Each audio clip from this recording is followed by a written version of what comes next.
Just a quick shout out to check out another episode of the ACB Advocacy Update podcast that comes out every 2 weeks, where we talk about advocacy the American Council of the Blind is working on. This week we're talking about access to library services and books. So we have two great librarians that we talk to who talk about funding issues going on in Congress. So currently the Institute for Museum and Library Services, or IMLS, is the amount of funding that's going to IMLS is up for debate in Congress, and we're trying to decide how much money they're going to get.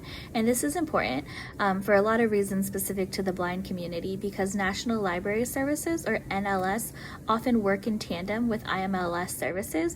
And so we want to make sure, although we want everybody to have access to libraries, but specifically for the blind community, we want to make sure that NLS can keep doing what they're doing.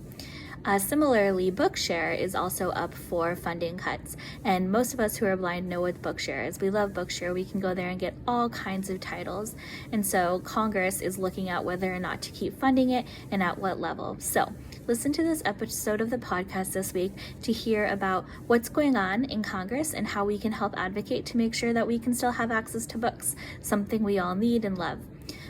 You can always go and find these podcasts at acb.org/advocacy update. Thanks.